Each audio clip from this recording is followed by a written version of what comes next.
प्रत्येक कुटुंबात ना अशा काही रेसिपीज असतात ज्या फॅमिली रेसिपीज असतात. म्हणजेच आपल्याला आजी आई यांच्याकडनं पास ऑन झालेल्या असतात आणि खास त्याच फॅमिलीमध्ये त्या केल्या जातात. तर तशीच आज एक मटणाची सोपी रेसिपी जी आपण कुकरमध्ये करणार आहोत, ही मी तुम्हाला दाखवते. माझ्या आईने ही रेसिपी मला पास केलेली आहे. करायला खूप सोपी आहे, पण सगळ्यात गंमत काय माहिती आहे का, की ह्याच्याबरोबर भाकरी किंवा चपाती करायची काहीच गरज लागत नाही. हा मटण रस्सा आपण एन्जॉय करणार आहोत लादी पावाबरोबर. तर चला आपण रेसिपीची सुरुवात करूयात. सगळ्यात आधी मी एक वाटण करणार आहे. त्या वाटणासाठी कांदा घेतलेला आहे, 2 हिरव्या मिरच्या, आलं, लसूण आणि कोथिंबीर. ह्याचबरोबर आपल्याला ह्याच्यात घालायचं आहे जिरे, धणे आणि बडीशोप. आता हे सगळं जे आहे ते आपल्याला छान बारीक वाटून घ्यायचे. हे वाटण जे आहे तेच मेन वाटण आहे. ह्याच्यामध्ये खूप वेगवेगळे मसाले घालायची काही गरज लागत नाही. तर हे छान आपण वाटून घेऊयात. आणि मग त्यानंतर आपल्याला मटणाला मॅरिनेट करायचं आहे. तर मॅरिनेशनचं कसं असतं ना, की तुम्ही साधारण 1-1.5 तास तरी निदान मॅरिनेट केलं पाहिजे. तर बघा छान मी बारीक पेस्ट करून घेतली ह्याची. हे सगळं जेवढं वाटण बनवलं आहे आपण ते सगळं लागणार आहे ह्या रेसिपीसाठी. इकडे मी मटण जे आहे ते अर्धा किलो मटण घेतलं आहे आणि त्या हिशोबाने मी तुम्हाला सगळे इन्ग्रेडियंट्स सांगितले. इन्ग्रेडियंट्सची लिस्ट तुम्हाला डिस्क्रिप्शनमध्ये सुद्धा मिळेल. आता मॅरिनेट करताना त्याच्यामध्ये हळद, तिखट आणि मीठ घातलेलं आहे मी. आणि ह्या सगळ्या गोष्टी घालून आपल्याला मटण जे आहे ते मॅरिनेट करून ठेवायचं आहे. तर आता हे मी साधारण 1 ते 1.5 तास तरी मिनिमम ठेवेन. तुम्ही 2 तास, 2.5 तास ठेवलं तरीसुद्धा चालेल. चला हे बाजूला करून ठेवूयात आणि आता आपण फोडणी करूयात. फोडणी म्हणजे काय, की आपल्याला मस्तपैकी कांदा परतून घ्यायचा आहे. तर त्यासाठी मी घेतलेले तेल. तेल गरम झाल्यावर त्याच्यामध्ये खडे मसाले घालायचे आहेत. जसं की तमालपत्र, लवंग, दालचिनी, काळे मिरे हे घालायचे आहेत. त्यानंतर बारीक चिरलेला कांदा घालायचा ह्याच्यामध्ये आणि तो कांदा व्यवस्थित आपल्याला परतून घ्यायचा आहे. तर कांदा परतताना आपण काय करणार आहोत, आपण ह्याच्यामध्ये थोडं मीठ घालणार आहोत, जेणेकरून कांदा जे आहे ते आपलं पाणी सोडेल आणि तो खाली लागणार सुद्धा नाही आणि तो व्यवस्थित शिजेल. तर मी ह्याच्यावर काही झाकण वगैरे ठेवून कांदा शिजवत नाही. मी असा परतूनच कांदा शिजवते. कांदा एकदा व्यवस्थित शिजला की त्याच्यामध्ये आपण एक मोठा टोमॅटो बारीक चिरून घालणार आहोत. आता ह्या रेसिपीत तुम्ही जर का बघितलं तर आंबटपणा जो आहे तो फक्त टोमॅटोतनंच येणार आहे. आपण दही वगैरे काहीच लावलं नाहीये मॅरिनेशन करताना. तरीसुद्धा ही मटणाची जी रेसिपी आहे म्हणजे ही जी ग्रेव्ही आहे ती खूप छान लागते. हा मटण रस्सा तुम्ही नक्की करून बघा. करायला खूप सोपा आहे आणि कुकरमध्ये तर अगदीच पटापट छान होतो. तर आता बघा हे टोमॅटो पण माझे छान परतून झालेत, म्हणजे शिजलाय टोमॅटो. मग मी ह्याच्यावर घातले काश्मीरी लाल मिर्च.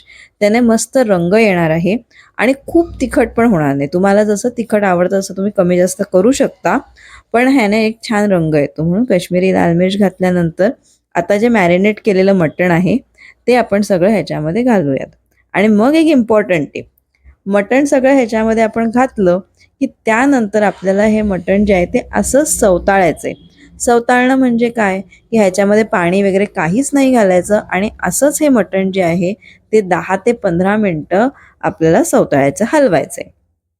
ते झालं ना की ह्याच्यामध्ये जो फ्लेवर येतो तो एकदमच मस्त, म्हणजे फारच छान फ्लेवर येतो ह्याला. त्यामुळे सवताळण्यावाली स्टेप बिलकुल स्किप नाही करायची. आता बघा 5 मिनिटं मी सवताळलं. त्यानंतर मी त्याच्यामध्ये 1 टेबलस्पून मस्तपैकी तूप घातलेलं. तुपाने सुद्धा मस्त स्वाद येतो. 1 टेबलस्पून तूप घालून परत मी ह्याला सवताळते. 15 मिनिटं तरी तुम्हाला मटण छान सवताळून घ्यायचं आहे. आता हे तुमचं छान झालं की मी काय केलंय, बाजूच्या गॅसवर पाणी गरम करत ठेवलेलं, ते गरम पाणी ह्याच्यात घालणार आहे. आता बघा तुम्ही हे जे आहे ना मटण, म्हणजे हा जो मटणाचा रस्सा आहे तो भाकरी किंवा चपाती बरोबर सुद्धा खाऊ शकता. तर तसं करायचं असेल तर तुम्ही पाणी थोडं कमी घाला. पण आता मला त्याला जर का लादी पावाबरोबर खायचं तर पाव पाणी जेवढं असतं ते सोक करतो. म्हणून थोडासा रस्सा जो आहे तो सरसरीत करायचा, म्हणजे थोडं पाणी आपण जास्ती वापरायचं. तर इकडे मी साधारण 3 कप पाणी घातले आणि आता हे बंद करूयात आपण कुकर आणि मस्तपैकी एक शिट्टी काढूयात. तर आता ह्याच्यामध्ये तुम्ही शिट्टी बघा केवढी मोठी आणि छान शिट्टी निघते. तर मी मीडियम गॅसवर ठेवून 3 शिट्ट्या काढल्या. आता ते मटणावर पण असतं की आपलं मटण किती म्हणजे टफ आहे, किती टेंडर आहे त्याच्यावर सुद्धा आहे. शिट्ट्या थोड्याशा कमी जास्ती तुम्ही करू शकता, मटणावर डिपेंड आहेत. आता मी इकडे घेतलेत बटाटे. तर माझी आई काय करायची ना, बटाट्यांचे 4 भाग करायची. पण मी 2च केलेत. मला असं वाटतं की 2 भाग केले तरी छान वाटेल. तर बघू आपण पुढे काय करायचं. पण सध्या मी 2 भाग करून ठेवलेत. तोपर्यंत आपला कुकरसुद्धा थंड झालेला आहे, तो काढून घेऊयात आणि मग बघूयात की आपलं मटण जे आहे ते व्यवस्थित शिजलंय की नाही. जर का मटण नसेल शिजलं तर तुम्ही अजून शिट्टीसुद्धा काढू शकता आणि मग तुम्ही त्याच्यामध्ये बटाटा घालू शकता. पण मटण जे आहे ते निदान 90% तरी शिजलेलं पाहिजे, कारण बटाटा शिजण्यापुरतंच आपल्याला आता त्याला गरम करायचं आहे. पण मी नंतर विचार केला, की आईसारखीच करणार आहे रेसिपी, तर आईसारखंच सगळं करूयात.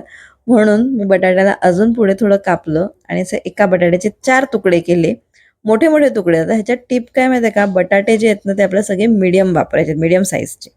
बटाटा शिजला, की त्याच्यामध्ये आपण गरम मसाला घालणार आहोत आणि कोथिंबीर घालणार आहोत, की आपला मटणाचा हा रस्सा तयार झालेला आहे. मटण व्यवस्थित शिजलेलं आहे, बटाटा शिजलेला आहे, म्हणजे आपली ही ग्रेव्ही जी आहे ती तयार झालेली आहे. तर बघा किती छान आपला मटणाचा हा रस्सा तयार झाला आहे. बनवायला एकदम सोप्पा आहे ना. आणि मला का आवडायचं माहिती आहे का हे, म्हणजे ही रेसिपी मला का आवडायची? कारण की ह्याच्याबरोबर बाकी काही करायची गरज नाही. हे आपण लादी पाव आणला की ह्याच्याबरोबर एन्जॉय करू शकतो. तुम्हाला माझ्या रेसिपीज आवडल्यात तर चॅनलला लाईक, शेअर, सबस्क्राईब नक्की करा. व्हिडिओला हाईप करा. तुम्हाला अजून अशा कुठल्या रेसिपीज बघायला आवडतील त्यासुद्धा कमेंटमध्ये लिहून पाठवा. आणि हा जो व्हिडिओ आहे तो जास्तीत जास्त लोकांबरोबर शेअर करा. आणि जर का चॅनल सबस्क्राईब नसेल का तर नक्की सबस्क्राईब करा, म्हणजे अशा भरपूर तुम्हाला रेसिपीज बघायला मिळतील. आजची ही रेसिपी तुम्हाला कशी वाटली ते सुद्धा मला लिहून पाठवा. आणि नेक्स्ट व्हिडिओजमध्ये तुम्हाला रेसिपी किंवा टेरेस गार्डन असं काहीतरी नक्कीच बघायला मिळेल. तर चला भेटूयात आपण नेक्स्ट व्हिडिओमध्ये. तोपर्यंत बाय बाय.